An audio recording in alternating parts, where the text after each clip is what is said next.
under your butt. Da-da-da. Oh, hello. Welcome to episode 131 of the Civil War Breakfast Club podcast. As usual, I am joined by Mary, a woman who considers the 7 days to be how long a case of Labatt's Blue usually lasts in her fridge, Ew. i.e. merely a muddy and trampled swamp named Darren. Hello, Mary. How are we doing today?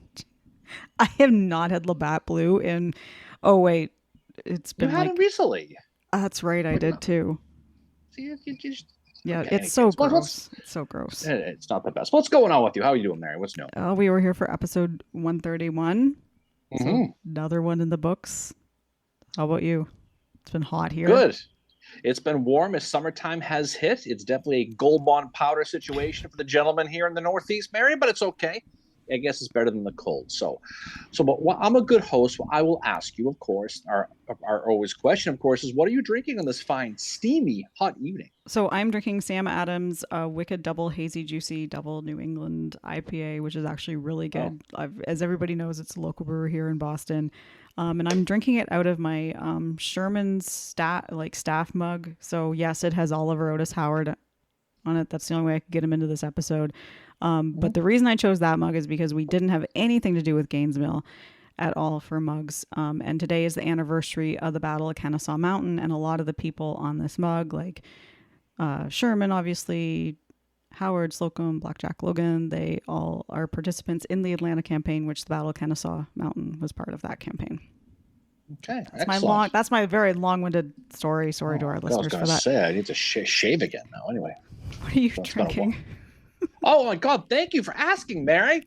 I am drinking. It's Sam Adams. It's just like you. It's just hazy IPA or wicked hazy, I guess it would be. And like you said, it's from Boston. I'm drinking it from our Civil War Breakfast Club company mug because, to your point, I don't have anything from the 7 Days campaign or specifically Gainesville. But in any case, that is the situation. So, Mary, I don't know if you know, because it's been a few weeks now, but a few weeks ago we talked about the Battle of Yorktown as Union General George McClellan began his Peninsula campaign to attack the rebel capital in Richmond, Virginia. Today we're going to jump ahead a little bit, Mary, and talk really what is the culmination of the Peninsula campaign, better known as the 7 Days Battles. Now, just real quick to set this thing up, on June 1st, 1862, Confederate Commander Joseph E. Johnston was wounded at the Battle of Seven Pines. And yes, Mary, there was someone else wounded at the Battle of Seven Pines. General Oliver Otis Howard, yes. Yeah, that's lost right. his right arm. Okay. He certainly was.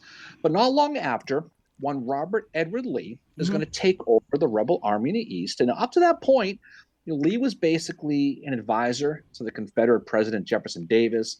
He helped build some of the coastal defenses, some of the defenses of Richmond.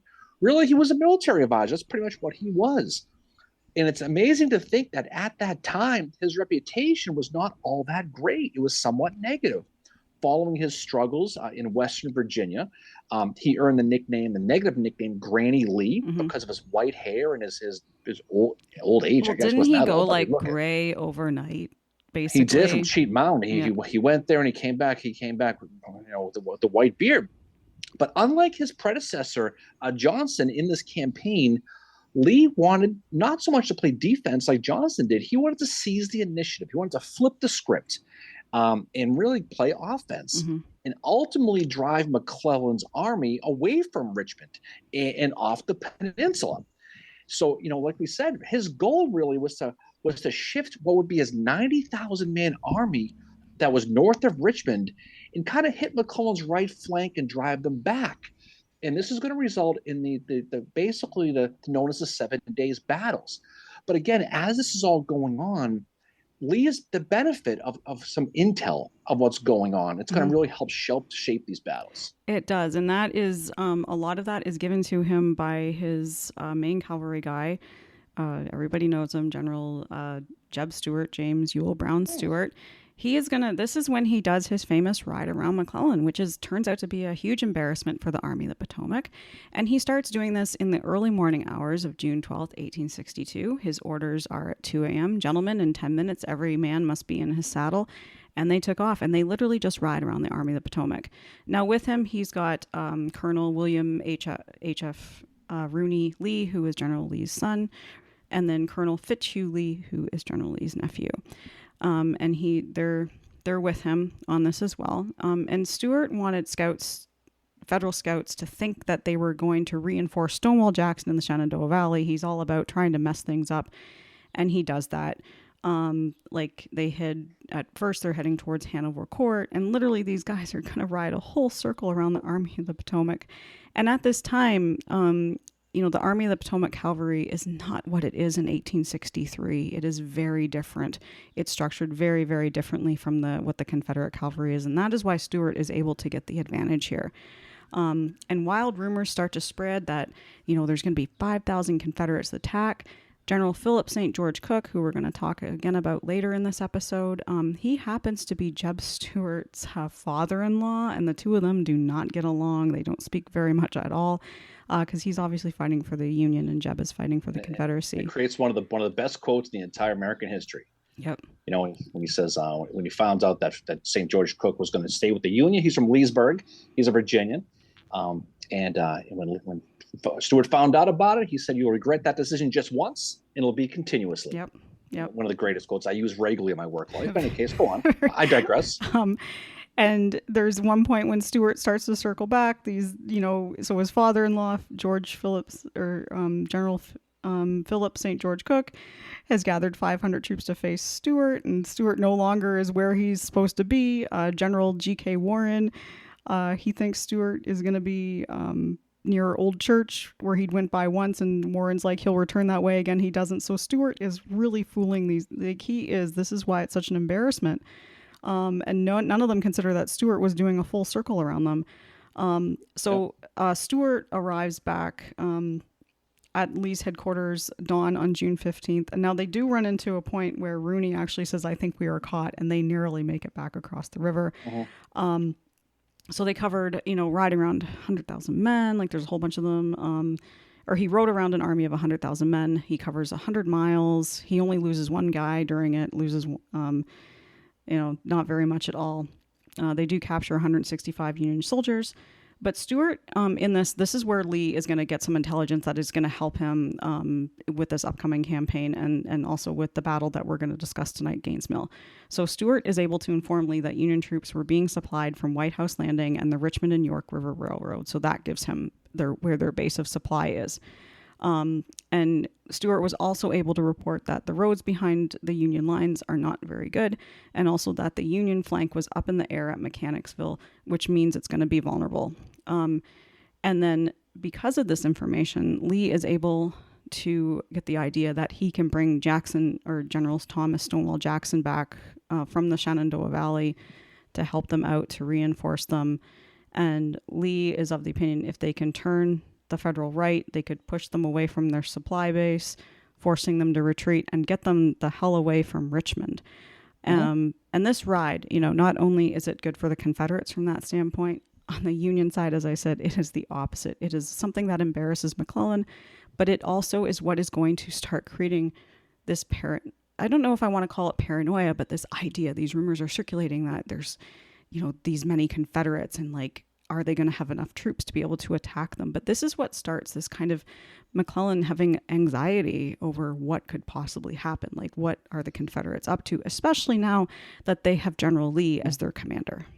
Yeah, he knows Lee is a different animal, and Lee is going to be on the offense. He's thinking, I'm going to bring Jackson from the Shenandoah. I can hit Mechanicsville, and I can probably turn them. Now, we're not going to get into too much more detail because we'll be here all night doing this, but we have to talk a little bit about that precursor of the battle we're going to talk about, which is going to be the Battle of Beaver Creek, which is also known as the Battle of Mechanicsville, if you're nasty, Mary, right? And again, the bulk of McClellan's army was south of the Chickahominy River, but one corps, the 35,000 man corps, the 5th Corps, and Fitzjohn Porter, was north of it in the town of Mechanicsville, Virginia. He's kind of out there by himself. Now, again, we're not going to go too crazy with the details here about this specific battle. We'll definitely save it for another day. But for whatever reason, Jackson is late to the party here.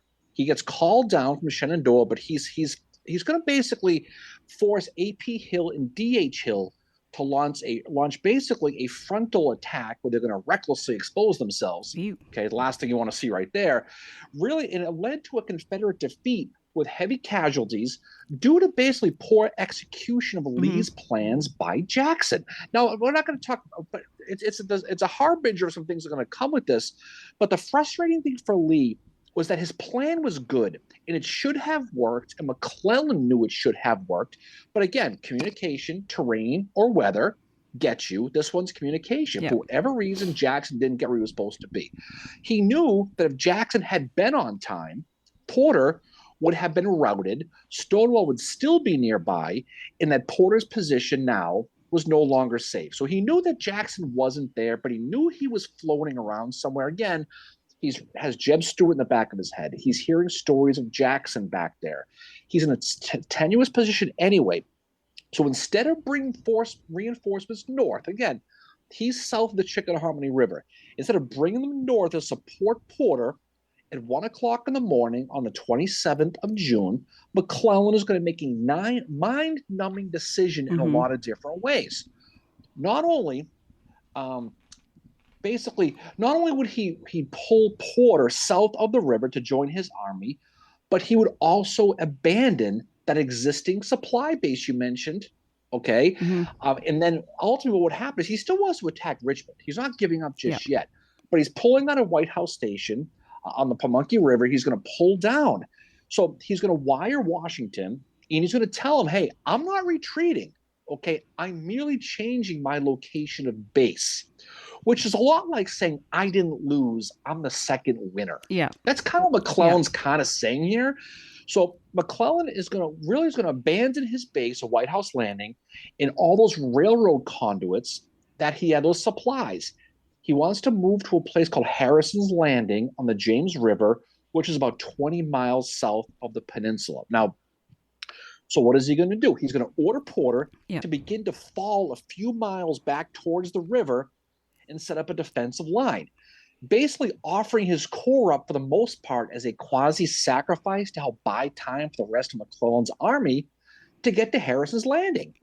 Now, it's a weird situation where a larger army was retreating from a smaller army after a win. But this is really overall incompetence by the rebels at Mechanicsville. Really, the result was basically the same. Lee got McClellan on the run. Yep. Now, the morning of June 27th, now Lee didn't know McClellan was withdrawing. As a matter of fact, no one knew anything in the Confederate Army what the hell was going on because it was a complete mass hysteria around Mechanicsville. Nobody knew what the hell was going on. Lee had assumed, and you can't blame Lee for this, by the by, he assumed McClellan, like I said, was going to move his larger numbers north of the Chickahominy River to protect that supply line at White House Landing. If you're Robert E. Lee, it's only logical. Of course, that's what he's going to do. Yeah. So you can imagine Lee's confusion when his scouts report back that Porter's his victorious Fifth Corps from Mechanicsville has vacated the dance floor, Mary. And they basically, he doesn't know this yet, but they've moved 3 miles south to a new defensive position behind Bosun Swamp, about 2 miles north of the Chickahominy River. And before learning where Porter went, Lee assumed that he moved 3 miles east of Beaver Creek to a place called Bullhead Creek, and it was basically sitting waiting for Lee to come attack him. Yeah. He's that's the problem. Now, of course, Lee is happy to oblige to attack him, and he basically runs the same game plan he did the day before Mechanicsville. He's going to send Jackson and D.H. Hill on a flanking maneuver around the Union left to the village of Old Cold Harbor.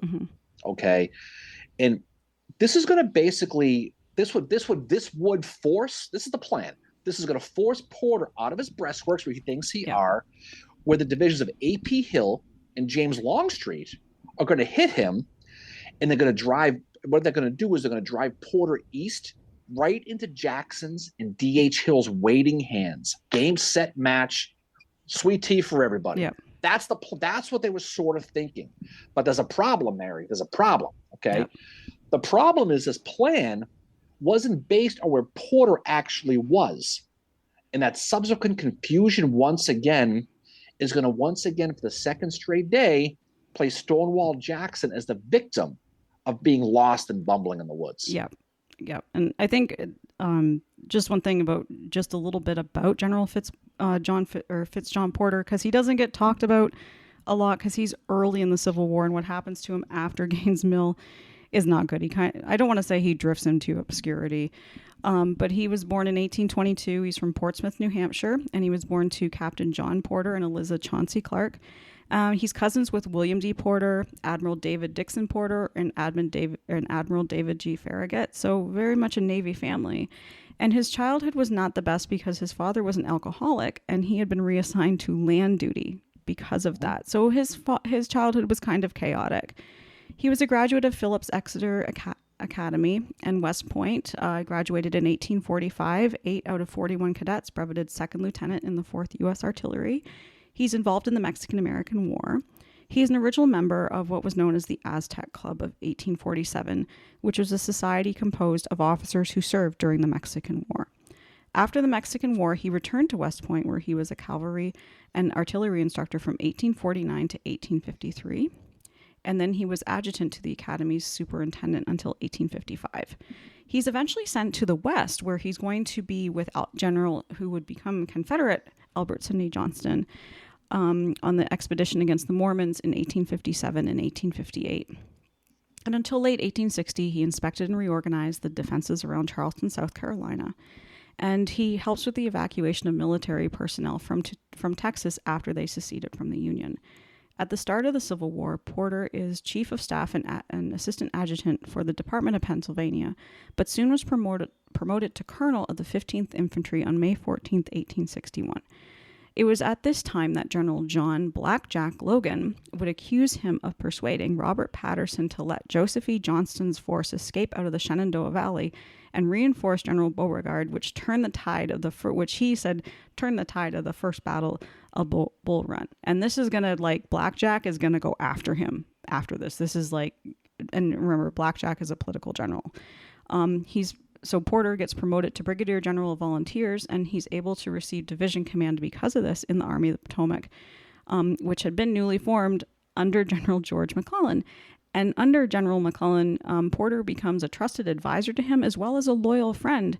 And this is not going to work in his favor after Gaines Mill happens. And we'll talk about that at the end of the episode. But this is what happens at Gaines Mill is not going to work out too well for General Fitz-John Porter. Yeah, he made a lot of political enemies. But yeah, good class of West Point, class of 85. Went to school with Bernard B. Went to Gordon Granger, Edmund Kirby Smith, and Thomas J. Wood. Yep. He went to school with. There you go. So jumping back to where we were at. So on June 27th, around 9:30 in the morning, okay, Lee and Jackson are going to find themselves sitting on a tree stump, whittling. That's what they're going to be doing. And unlike the day before, Lee clearly explained his plan to Stonewall to march to Old Cold Harbor, and by 11 o'clock in the morning, Jackson and his men are on the march. That was the problem the day before, is the problems weren't given clearly. Again, it led to problems. Lee also ordered the divisions of John Magruder, we talked about him at Yorktown, as well as Benjamin Huger, to fall back to basically cover the Richmond line. Stay back, protect Richmond. And we'll talk about that here a little bit later on, too. Lee is then going to send A.P. Hill's Light Division and Longstreet's men forward, figuring they're going to hit Porter's line somewhere around noon. That's kind of what Lee is thinking. Now, Porter, again, was not where Lee thought he was going to be. And the result is going to lead to, again, complete confusion within the rebel ranks. And basically, each division on the Confederacy is going to end up looking for each other. They're going to be kind of just bumbling around. Yeah. Lee knew that Porter left camp, but he didn't know where. By mid-morning on June 27th, the Federals had taken a position on a place called Turkey Hill, which is high ground along a plateau of a Bosun Swamp, or creek, they call it both, okay? Mm-hmm. And it's spread out on a 2-mile defensive line in the shape of a horseshoe parallel to Bosun's Creek. Porter's line was basically a mile south of a grist mill owned by William Gaines. And this is why the battle will be known as the Battle of Gaines Mill. Now, real quick, at William Gaines, man, is another fun lover we got to talk about real quick. Wow.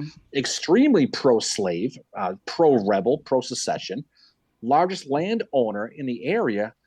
Fun fact, he was the father of Fanny Gaines, if you've read her diary, one of the better diaries of the Civil War. She happened to write it. There you go. Gaines hated Federals. They've been camped on his land for a little bit of time. Many of the Union soldiers had died due to sickness who were buried on his farm. He said to the command at the time, when you Federals leave, I'm going to dig up your dead and feed them to my hogs. That's what Gaines said. Ew.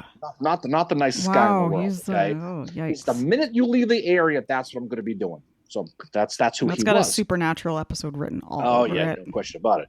Now, going back to Porter, he had an extremely strong defensive position.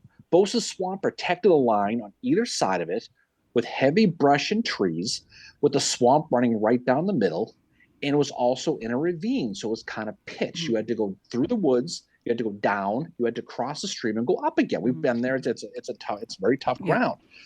North of the creek, the line of the rebel advance, a portion of it anyway, was a wide open field, which would make any advancing troops extremely vulnerable to an artillery fire as well. Now, Porter, what he does, he places his 1st Division under George Morrell on his left flank. Fun fact, Morrell was born in Cooperstown, New York. Mary, he invented baseball. There you go. Okay? I thought it was Doubleday. Who knows what it was? It actually wasn't in that case. Now, he's going to have George Sykes' division. Again, most U.S. regulars, he's going to be on the right flank, along with Gouverneur K. Warren's 3rd Brigade, 2 regiments, the 5th and the 10th New York. And basically, despite the fact that Sykes was basically, his right was in the air, meaning it wasn't anchored to anything. Yeah. It was basically in a deep swampy area, so any rebel advance would be coming through the swamp up to your knees in muck and crap. And so it was probably a tough advance. Oh, God. Definitely, no question about that. He also had George McCall's Pennsylvania Reserve Division, which is a bunch of guys from Philly, basically, set up between Morrell's and Sykes' line, kind of in the middle, but set back. Throw in the fact he had 2 companies from Hiram Bardam sharpshooters placed in front along the creek. One more thing, throw in the fact he had 96 artillery pieces, as well as 2 companies of cavalry under the pre-mentioned Philip St. George Cook to go along with his 30,000 overall infantrymen on ideal high ground.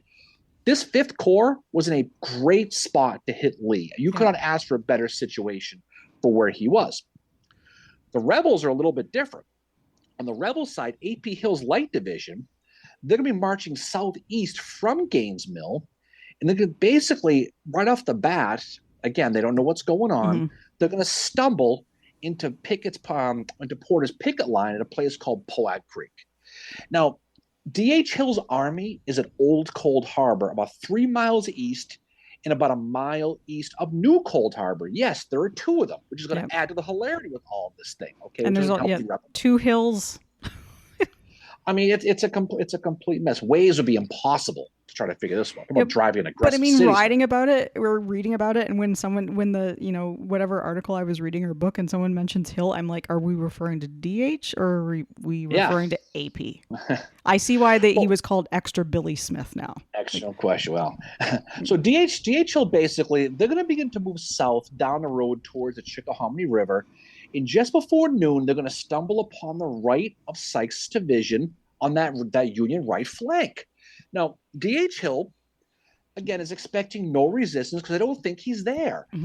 They're thinking besides the possible Rosewoods clown situation, there's nothing else we have to worry about out here. So you can imagine their surprise when they saw Sykes' line, how strong they were. So D.H. Hill immediately orders his men to halt their tracks right here. Just everyone stop. We got to wait for Stonewall because this is ridiculous. And they end up exchanging fire back and forth a little bit. They become the target of Union artillery fire in their front. But they're not going to attack. They're going to wait. Now, Lee is back at his headquarters at Gaines Mill.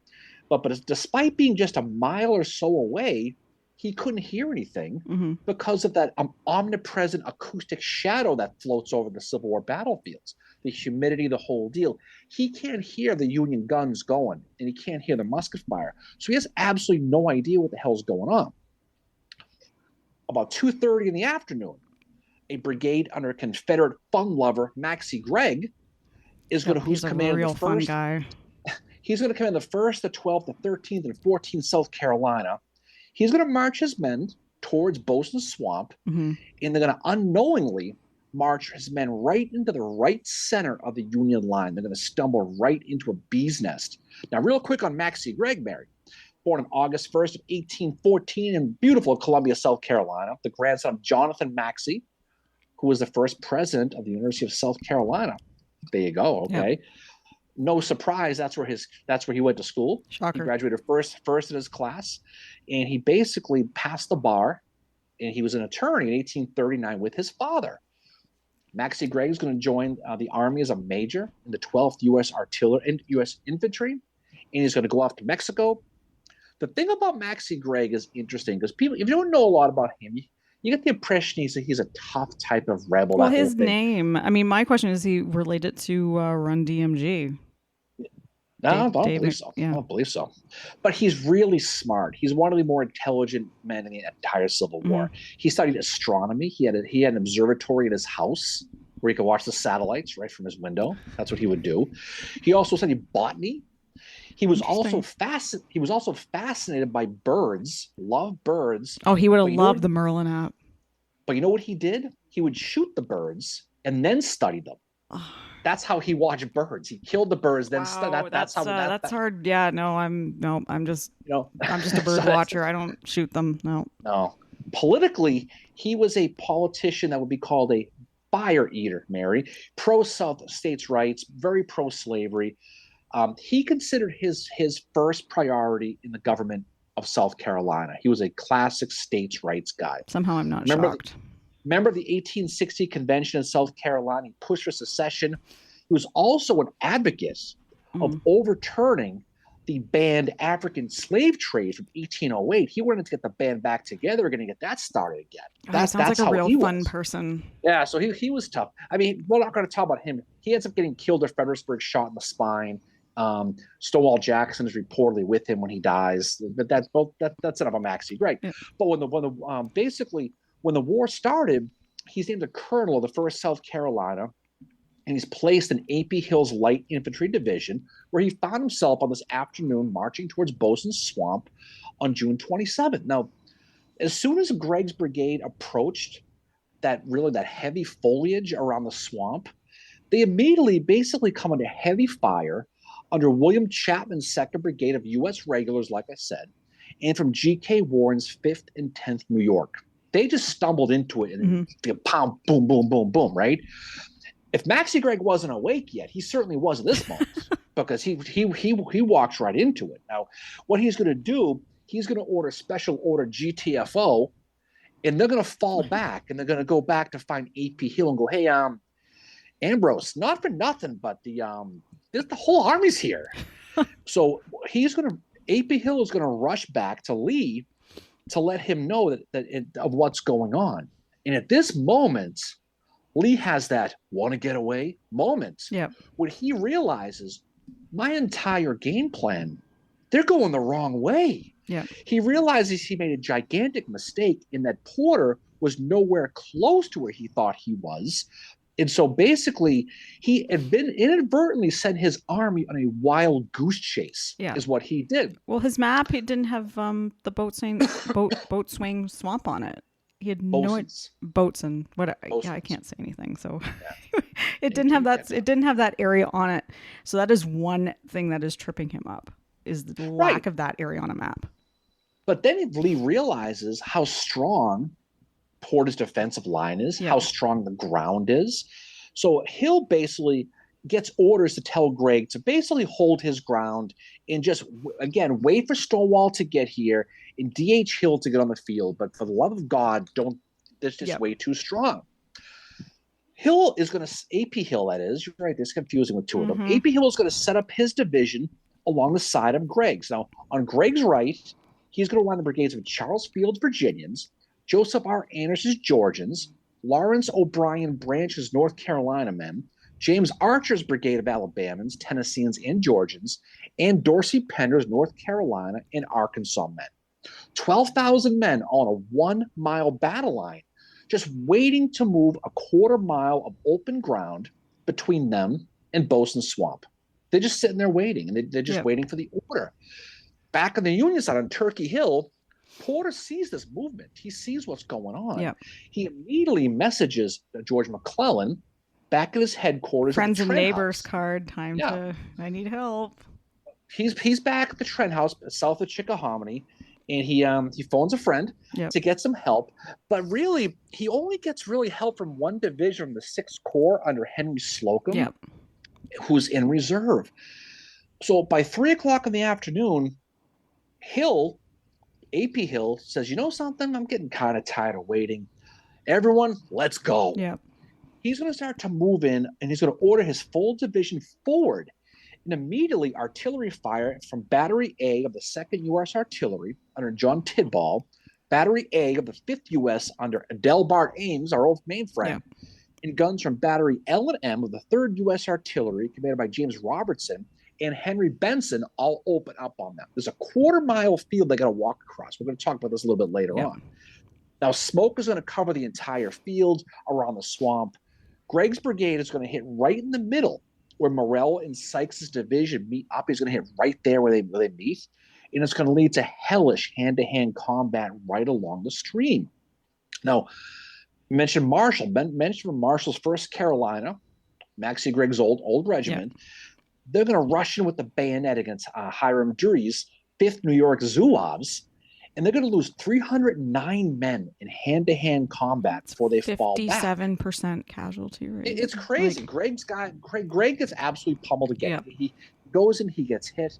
Lawrence O'Brien Branches, his North Carolina brigade we talked about, lost 400 guys in 2 hours while they're fighting Chapman's U.S. regulars. Meanwhile, Berdan's sharpshooters are ping, ping, ping. They're picking them off one by one. They're jumping tree to tree like the Patriot, that movie, shooting these guys. And basically, they're with those breech loaders from 50 yards. 50 yards are shooting these guys. Now, the rest of AP Hill's division, of course, got nowhere, and they had to fall back. And again, AP Hill saw his division lose 2,000 men in this vicious 2-hour fight. While General Porter sat in his horse on Turkey Hill, and he's sitting around while this is all unfolding as slowly Slocum starts to arrive. Really? Shocker? He's going slow?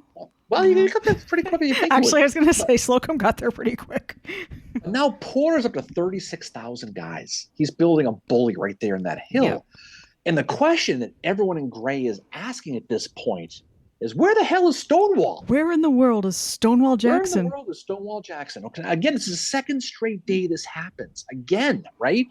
At that moment, Jackson was in the process of turning a non-existing flank, heading for a non-existent supply line, following orders from Lee that were non-existent, no longer relevant. I was going to say, but like E.P. Alexander would be asking, was it a Sunday? Because that's probably why. Well, here's the problem, though, is Stonewall gets hit a lot in the 7 days. You can't pin this on him. You really can't. No. Stonewall had no idea of any of this that was going on. He just kept marching, God knows where, because of those bad maps, and he was unsure of the town's names, okay? Jackson is going to meet up finally with a 25-year-old local private named John Henry Timberlake, whose family had a farm in the area. Jackson told him he wanted to go to Cold Harbor, so Timberlake took him on the shortest, fastest route in that direction. Considering his name was Timberlake, Jackson's lucky he didn't take him a ride from his car. By the way, he walked with him. Just saying. Poor Justin. Okay, but that's beyond the guy. But I digress. Okay. Okay.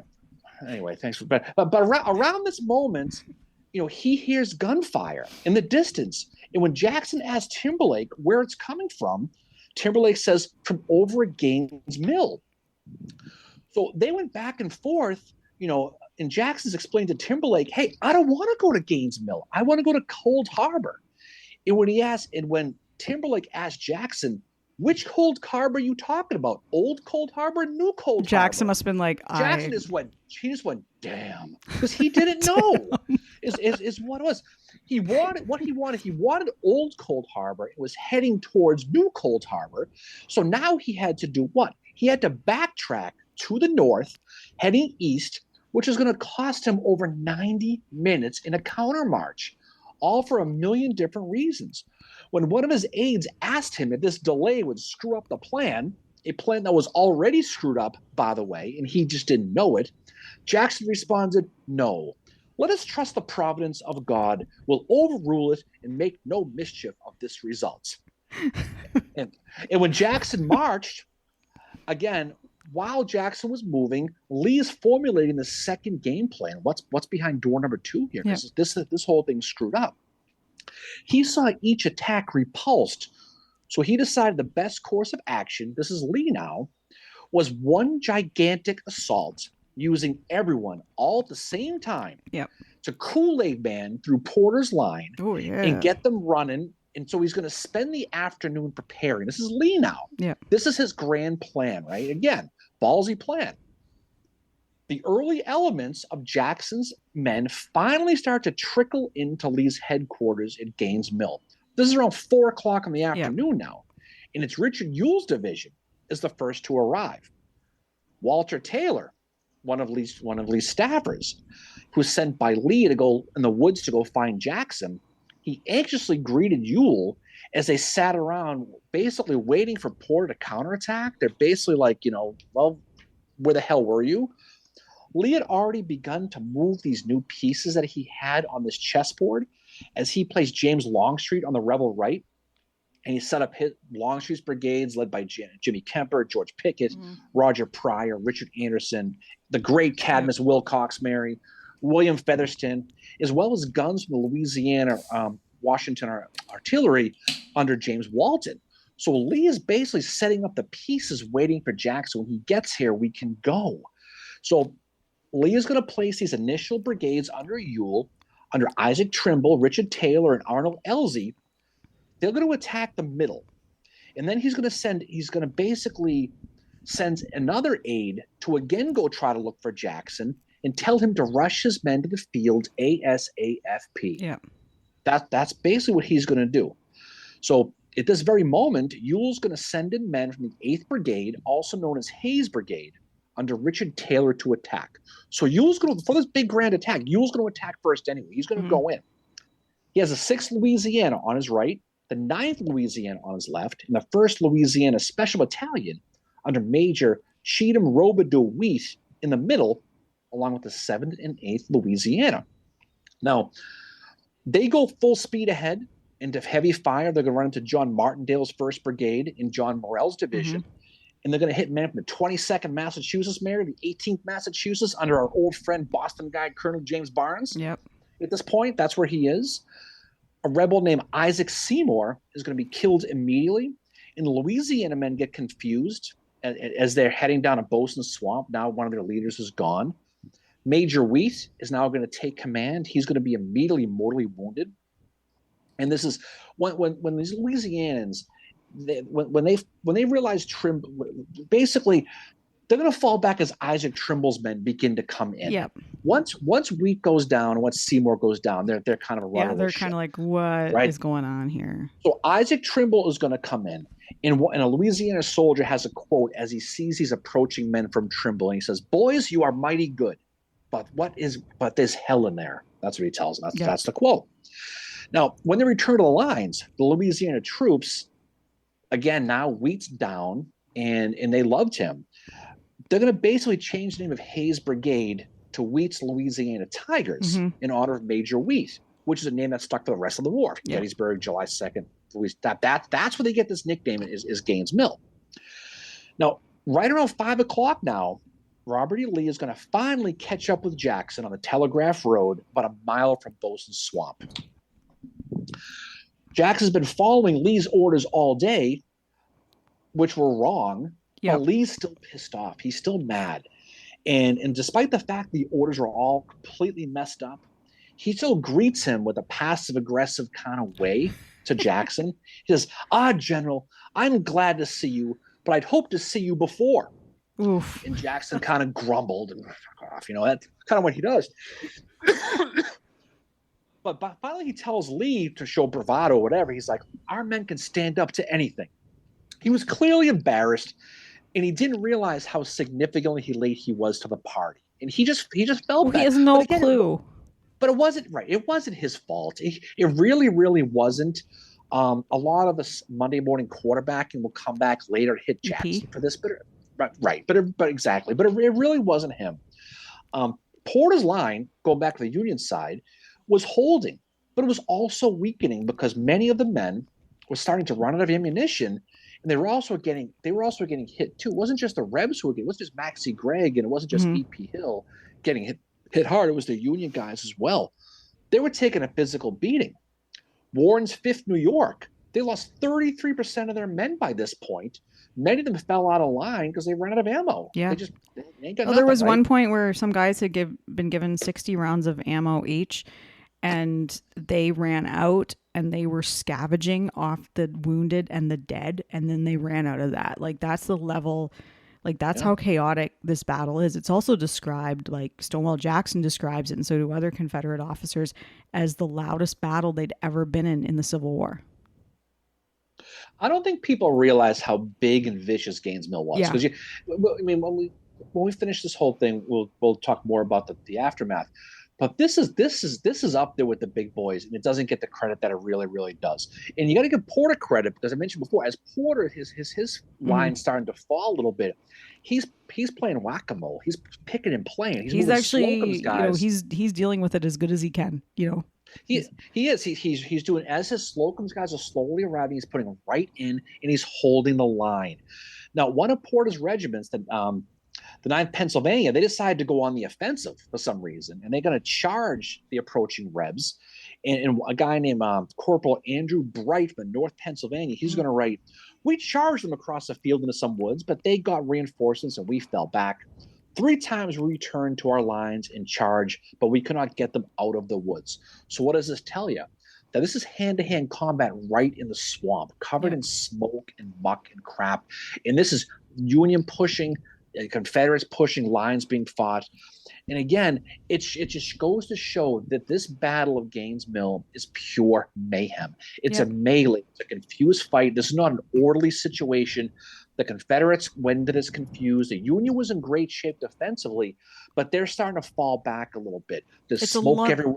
It's a lot like the fighting that you see in 1864, specifically in the Atlanta campaign, and that's due to the terrain. Think of something like Pickett's Mill or whatever. Yeah, it's a lot like, that's what this battle reminded me of. I'm like, this sounds, like what 1864 Atlanta campaign, some of that fighting. Now Lee, he's sitting 1 mile behind the front, and he's trying to watch, and who's with him? Confederate President Jefferson Davis, of all people, sitting next to him watching this.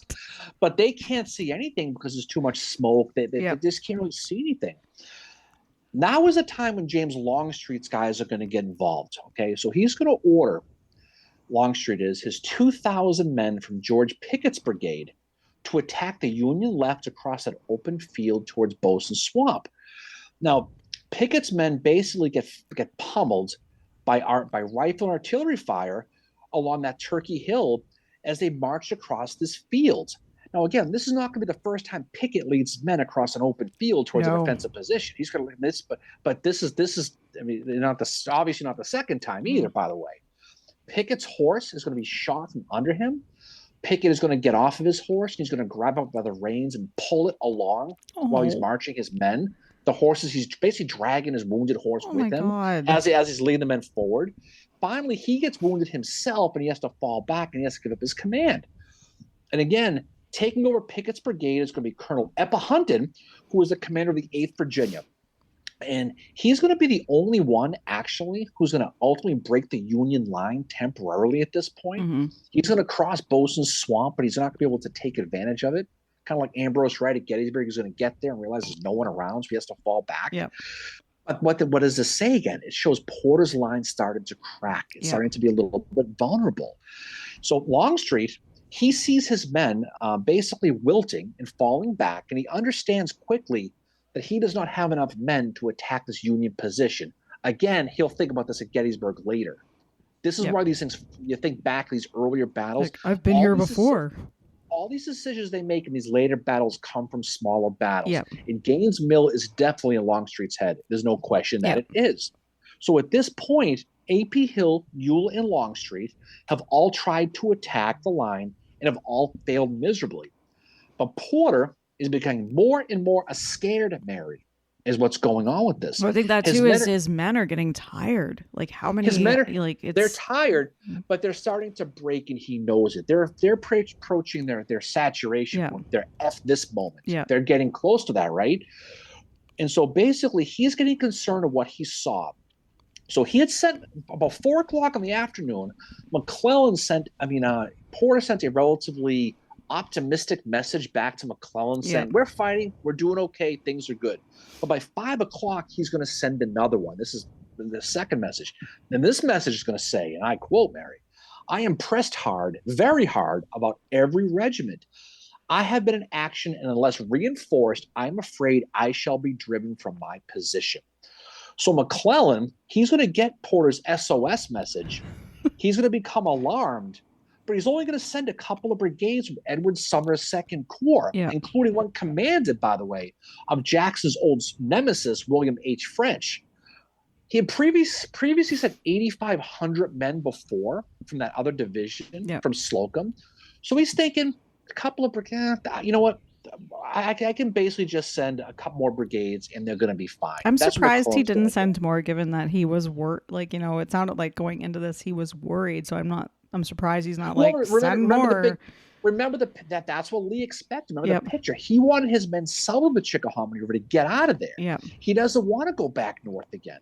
So he basically wants Porter to hold the line as long as he can and slowly sneak back to get across the Chickahominy so they can get the hell out of Dodge, to the James River. That's kind of what he does.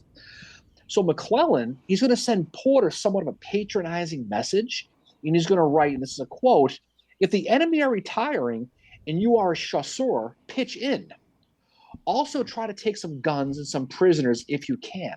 I'd be and Porter's like, what the frick, So McClellan, what this message clearly says is he has no idea what Porter's telling him. That this is an existential moment where he is getting pounded and he needs help. He doesn't have enough men. He needs help. Finally, 5:30 p.m., Mary, guess what happens? Stonewall Jackson arrives at Cold Harbor, and he pulls together his remaining divisions that are William H.C. Whiting and Charles Winder. He pulls them together, and here is where Jackson makes his mistake. It's not the marching in the woods. It's not looking for the clown. But this is where he makes a mistake. Okay. And this is going to be deja vu, by the way, from Shiloh with another guy we talked about not too long ago named Lew Wallace. Okay. Jackson doesn't give written orders to his chief of staff, Robert Debney. Instead, he gives verbal orders to his quartermaster named John Harmon. And basically, it's the same exact thing as Shiloh. Exactly. He doesn't give his Robert Dabney he's sick. He's one of his chief of staff, but he's not feeling well. So he doesn't give him the written orders. He gives John Harmon verbal orders, who's a quartermaster, who's not used to taking orders. Now, naturally, Harmon is confused by Jackson's verbal orders. So when he tries to issue those orders to Whiting and Winder, they all get confused. What the hell are you talking about? They end up sitting around on their hindquarters in Cold Harbor for clarification for another hour. They're sitting around going, I don't know. What do you think? That is exactly like Shiloh. It's crazy. So again, it's funny how these things all repeat itself. They really, really do. Okay. Again, bad communication in war costs lives. It's going to be no different here at Gaines Mill. Finally, Dabney, he locates Whiting and Winder, and he gives them the correct order. And they finally get their men moving. Again, this is an hour later now. By now, it's 6 p.m. It's dusk. Darkness is a fallen, Mary. It's getting dark out, okay? The street lights are coming on. The boys got to come Kids need to go home. Right? Exactly. So at this moment, Jackson is meeting with Lee on that Telegraph Road again. And really, the urgency is really kicking in for these guys now. If we're going to get these guys, we got to get them now. It's getting dark. William H.C. Whiting is going to march his 2 brigades under John Bell Hood and Evander Law. But immediately, they make a mistake when what happens? Hood marches too far to the right.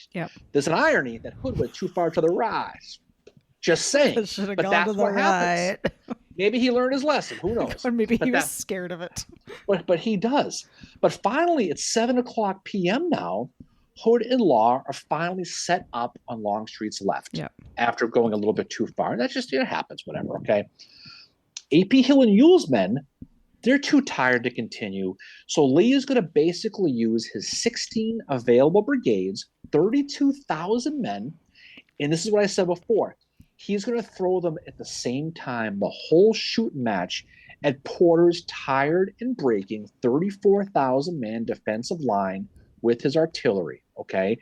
Now, like I said before, it's getting dark, Mary. And all the Rebs at 7 o'clock all start moving. Yeah. They're all going. Okay. It is the final grand assault. And this is between 60,000 plus tired and beaten soldiers. Now, on the rebel left, D.H. Hill, I mentioned that field, has got to march 400 yards up a hill, both ways in the snow, like my mother used to say. But he's got to walk on his side across that swampy ground where that artillery up on the hill is just waiting for him. And they start ablazing. They ended up in a hard hand-to-hand fight up to their waist in the swamp, fighting a place called the McGehee House, right in that area on the Union right, in this crappy swampland. Sergeant Thomas Evans on the 12th United States Regulars wrote of it. He wrote, "Every post, bush, and tree now covers a man who is blazing away as fast as he can. Column after column of the enemy melts away like smoke, but is quickly reformed and again rushes on." So again, wave after wave continues to rush this Union line through the swampy ground on the Union right. Alexander Lawton's 3,500 Georgians under Jackson, they're going to hit that Union center with John Jones's 2nd Brigade, and basically his men are going to be fighting with guys from Ewell's division. They're all going in on that Union right. I mean, on that Confederate right. Longstreet is going to get the crappy job here. Yeah, he's the one who is going to have to cross that 1/4-mile long field that Pickett had tried before even reaching the swamp. Yeah. Colonel Edmund Patterson, the 9th Alabama. He's in the great Cadmus Wilcox Brigade. Yes. He's going to describe this. He's going to write, "Up to the crest of the hill, we went out on a double quick, and when we came into view of the top of the ridge, we met such a perfect storm of lead right in our faces that the whole brigade literally staggered backwards in several places as if being pushed by a tornado." Yep. Now, Hood and Law's men are on Longstreet's left. And we got to talk about John Bell Hood here. Now, Hood, he's coming in the 1st, 4th, and 5th Texas, that 18th Georgia, as well as Hampton, South Carolina Legion. Law has got his 4th Alabama, his 2nd and 11th Mississippi, and his 6th North Carolina. And they all go in. Now, Whiting's going to tell Hood and Law to rush full speed without stopping to fire. Just get across the field ASAP and burst through that Union line as fast. Just run right through them. Don't even shoot, just run right through them. Now, basically, Hood and Law's men, they're going to get all mixed up as they're on this Oliver Otis Howard type dash across this field. Poor Howard. And they're literally tripping over dead and dying Confederates as they're going, trying to keep their pace. They can't shoot. They just have to run. And Law and Longstreet themselves are behind Hood. Hood is running full speed with his men ahead of everybody. I mean, this is John Bell Hood here. Like, this is before he's wounded, before he started to lose his fastball. Like, and he goes. I mean, this is vintage Kobe John Bell Hood. Yes. Okay. This is at his absolute peak. Yep. He's running full speed. He's running alongside of his men while this Union artillery from Turkey Hill is firing and blowing holes in their line trying to run. All I can think about is Gould Shaw, the movie Glory, running with his men. That's exactly what I thought about this too. Like that's what Hood is just doing. Running with his sword, screaming. Hood is screaming to his men, urge them forward, keep the rank, close on the colors, just stay with them. And as they go to within 300 yards of the wood line, Berdan's sharpshooters against are firing at them and picking them off one by one. They're dropping like flies from Hood and Law's guys. The survivors got to the ridge line about 150 yards from Bosun Swamp, and from there, it's down that ravine. Yep. And they got to go down to the creek, and they face fire in their faces as they descended down by the water. Private William Hamby, 4th Texas. The fire of the enemy was poured into us with increasing fury, cutting down our ranks like wheat in a harvest. Hood and Law's brigades lost a staggering 1,018 men in this dash to the swamp. Just think about that. That's crazy, It's right? like the casualties. And I mean, the thing though is Hood, his guys are going to be the first to break through the Yeah, line. he's gonna order his men fix bayonets while Yep. they're still running. He's yelling this stuff. Now Porter's line is starting to break, and they cannot stand this full barrage by Lee. Lee's got a lot of guys, 34,000 guys at this point, and Porter saw many of his men turn on their heels Mm-hmm. and start to run up the hill and get the hell out of Dodge and save their own lives. This is as soon as the Union center breaks with Hood and with Law, what happens is the feds fall back. Those flanks start to cave in too. The Rebs are shooting at the Union guys in their backs as they're running. Yep. 1/4 Texas said one volley was poured into their backs, and it seemed as if every ball found a victim. So great was the slaughter.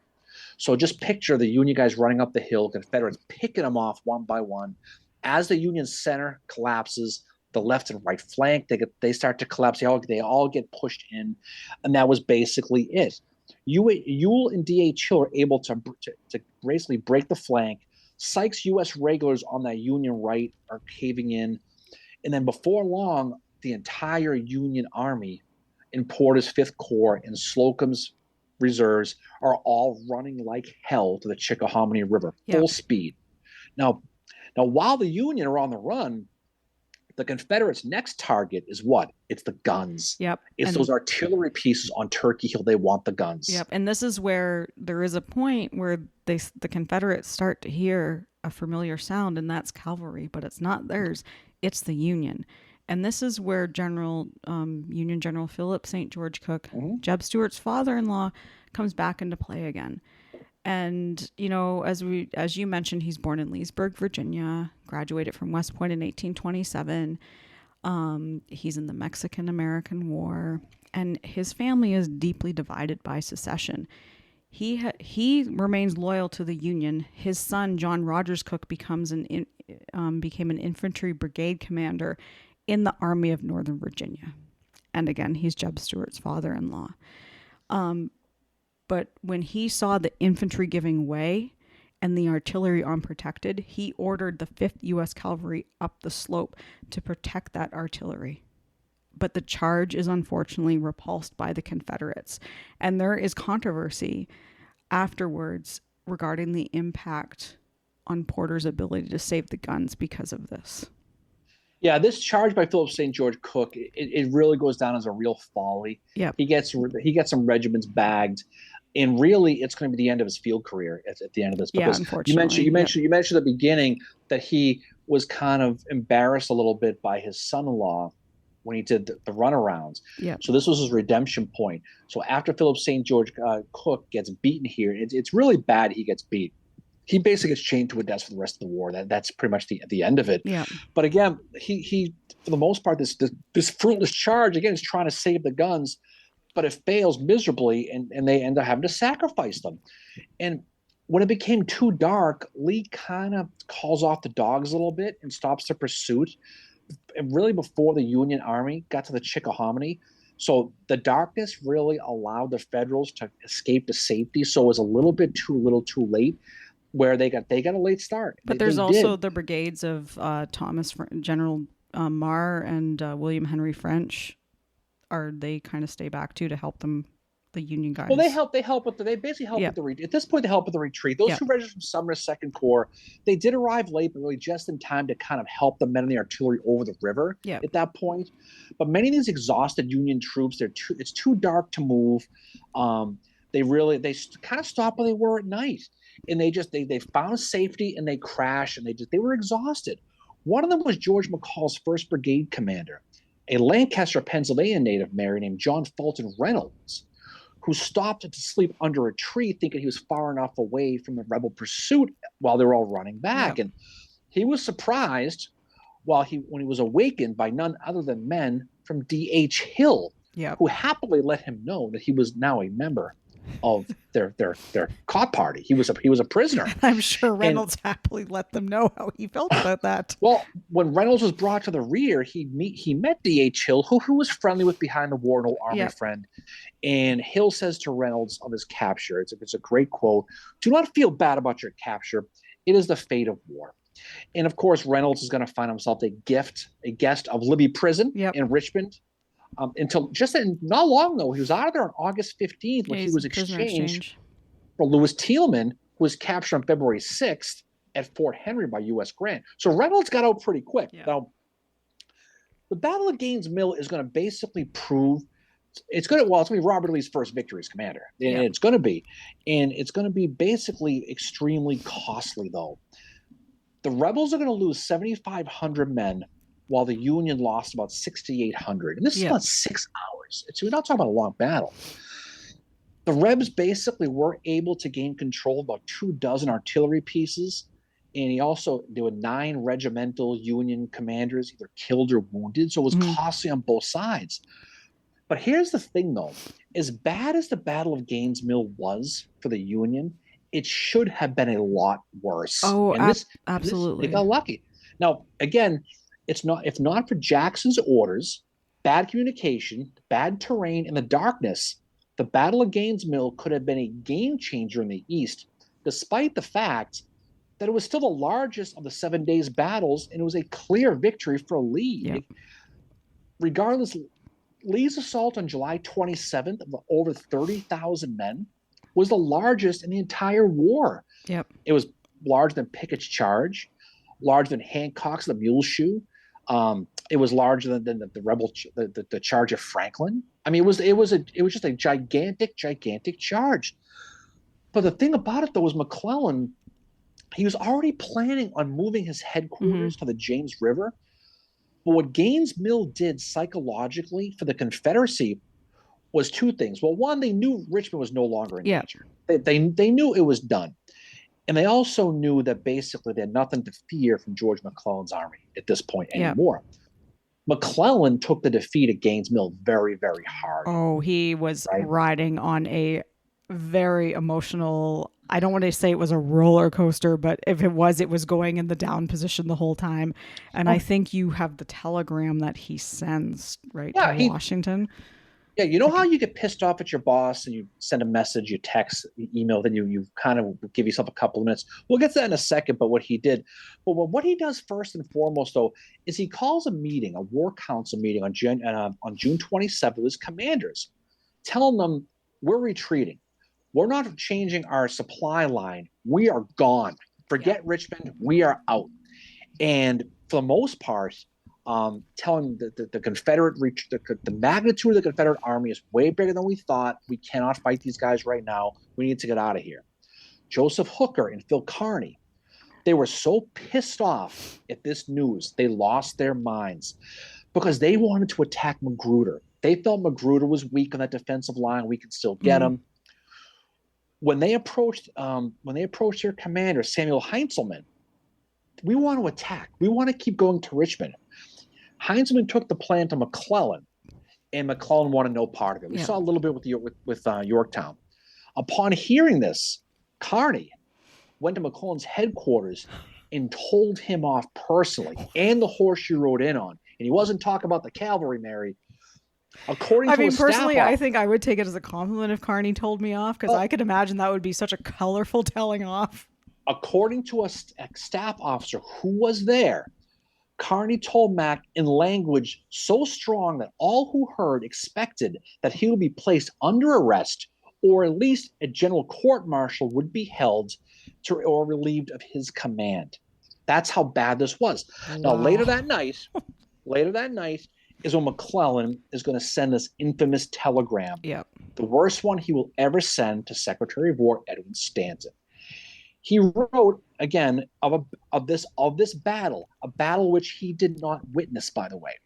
This is what he wrote about this loss that he was still pissed off about. I'm going to read this, a couple paragraphs, Mary, so stay awake, okay? McClellan writes, "I have lost this battle because my force was too small. I again repeat, I am not responsible for this, and I say with the earnest of a general who feels in his heart the loss of every brave man who has been needlessly sacrificed today. The government has not sustained this army. If you do not so, the game is lost. If I save this army now, I will tell you plainly that I owe you no thanks to any persons in Washington. You have, and this is the last 9 words, you have done your best to sacrifice this army. Now, the only reason why McClellan's days with the army did not end right then and there is a guy named Edward Sanford was the guy who received the telegraph. He read it and he says those 9 words. He goes, I can't send this. He deleted the last 9 words. Wow. So Stanton never read those words. And so Stanton never, so the telegram went to Stanton, the rest of it, but those 9 words, which basically told him, go drop dead. Go after yourself. He never got. The response comes back to McClellan. Guess who sends the response back? It's Lincoln, right? It's the guy with the hat, Yep. Abraham Lincoln. Lincoln response simply says, save your army at all events. We will send reinforcements as fast as we can. So clear, but again, clearly the Lincoln administration was close to the first time being the end of McClellan with this. And again, at the end of the day, with the Battle of Gaines Mill, the lesson that it teaches is communication is a killer. But even with that, you saw Lee's aggressiveness and how much of a difference that must have felt like to McClellan or to Porter after fighting Johnson up and down the peninsula up to that point. Now you got a guy coming off of Mechanicsburg, right? That fight. Now you've got a guy who's going to throw his entire army in your face to push you back. And at that point, the Union Army, Lincoln, Stanton, Halleck, McClellan, all of them realized they were in for a real thing with this Robert E. Lee. Yeah, I think it was very unnerving for McClellan, and I do think that Stuart's ride is kind of, that's also the beginning of that, because it's like, well, what are they doing? Like, they're riding, like they can't find where he is. And I think McClellan, there's some words in that telegram that go back to, we talked about this in the episode about Yorktown, that I think McClellan did have some, he witnessed a lot of carnage when he was in Europe. It was Sevastopol, and he witnessed like young men getting killed, and he saw their wounds. And I think that kind of left a mark on McClellan. Not defending him here or anything, but I think that really stayed with him to the point where it started to, in a way, kind of that's what he thought about first. And, in some cases it's like, I don't want these young men to die. And he was struggling with that, but still he wrote this telegram high in his emotions. Should he have said that stuff? He probably should have just wrote it and been like, you know what? I'm going to go take a nap, maybe play a game of chess and come back to this and rethink what I'm saying here too, Well, the thing about it, if he would have just told Porter's Fifth Corps just to get the heck out of Dodge as fast as you can, forget stopping it, the Turkey, just go, it would have saved a lot of bloodletting, but he felt it was necessary. And again, his army lives to fight another day. I mean, it ends up leading to bigger things down the road. You're going to have Second Manassas. McClellan's obviously going to get stuck on the desk in Washington. You're going to have John Pope arrive. You're going to have all this that comes with Second Manassas that does lead McClellan back in again. That's going to lead to obviously South Mountain and Antietam, the whole deal. But again, this is the lesson that the Confederates learned with Jefferson Davis and them, that they've got a fighter now with Lee. But again, he also is the first time where you begin to see the way his orders are set. Yeah. He's a macro manager. He gives orders in a way that's going to give a little bit of gray area. And this is a situation where the 2 battles of Beaver Creek and then of Gaines Mill, where the orders were a little loose and it got screwed up. Yeah. And it's a big reason why you saw Jackson giving very specific orders to Hill and to Ewell and to people later on. And again, the lessons go back to Gaines Mill. Gaines Mill is a substantially important battle to study if you're studying the Civil War, because it changes so much. You learn a lot of lessons about guys like Longstreet, about Pickett, about how they fought and how they fought in later battles, specifically Gettysburg. And you see Hood at probably what is his high point. You see how he was, which he's very good. Hood, I've always said Hood is great at this level of command, but then when he gets wounded, that's when he, sadly starts to slow down. And I think he loses that part of him because of the wounds. But here he is, he's out front leading his men. Like he's such a like he's good here. And then, also after this on the Confederate side, you have the blame game going around too. And you still do. It still happens. So Lee, this is one of his, he's not even a month into command at this point. He's getting close to it. But he's criticized for, even though he's learned a lot from Stuart's ride around the Army of the Potomac, he is criticized for not finding more out about the area that he's fighting in the Gaines Mill area, because he doesn't have that swamp on his map. He doesn't really understand the terrain. But if you read E.P. Alexander, who, let me tell you, this guy is not a fan of Stonewall, he said, had Jackson attacked when he first arrived or during A.P. Hill's attack, we would have had an easy victory. And we would have captured Porter's command. If you read E.P. Alexander's reminiscences of the Civil War, which recommend, I was reading some of it today. He's a very good writer. The man does not like Jackson. He's very sarcastic towards him. He's like, well, Jackson didn't want to fight because, it's a Sunday and special things happen on Sunday, like that kind of thing. But he just throws the blame completely on Jackson, which I think is, as you said earlier, EP is definitely doing the Monday morning quarterbacking here with this. With the blame. The blame cannot fall completely on Stonewall Jackson for that. He is, and he's probably not wrong that if Jackson had got there, they probably would have pushed. It was still a formidable defensive line, so there would have been a bloodletting. But again, EP is a long street guy, Yeah. But the thing about this, like we said at the beginning of this, is yes, Jackson is somewhat of a scapegoat with this. It's not really his fault, really. There's a million things you can say, but I think at the end of the day, he learned a lesson. It was the second consecutive day this had happened to him. He heard it a little bit. But that's what happens, and they definitely would make sure that stuff would be try to limit it going forward. Yep. And I think on the back to the Union side, just to kind of end off with this, you have Fitzjohn Porter. July 4th, 1862, he is going to be promoted to Major General of Volunteers for what is apparently a successful performance in the Peninsula Campaign. But then there's controversy after Second Bull Run.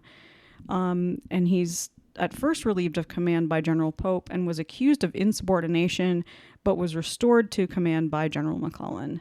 And we did a whole episode on Second Bull Run where I think we did talk about that. But he's going to lead the 5th Corps through the Maryland campaign, which he just has a reserve position at the Battle of Antietam.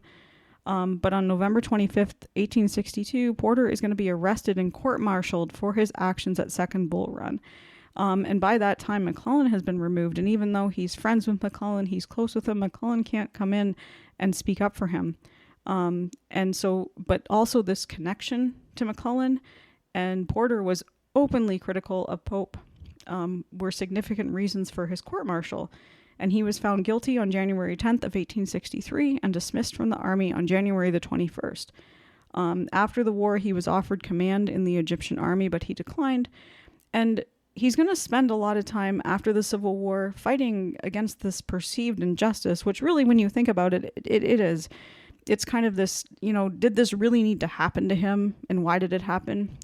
In 1878, there's going to be a special commission under General John Schofield, which will exonerate Porter finally by finding his reluctance to attack Longstreet during Second Bull Run likely saved Pope's Army of Virginia from even greater defeat at that point.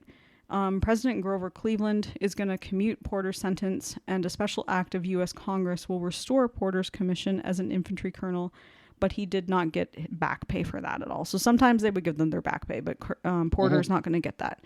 And 2 days after this happens, on August 7th, 1886, Porter will retire from the Army, finally having been cleared of what are probably charges that were not really justified.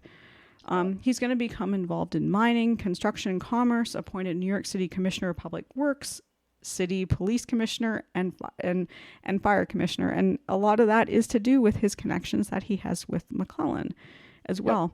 And he's one of the founders of the Military and Naval Order of the United States, which is now called the Military Order of Foreign Wars.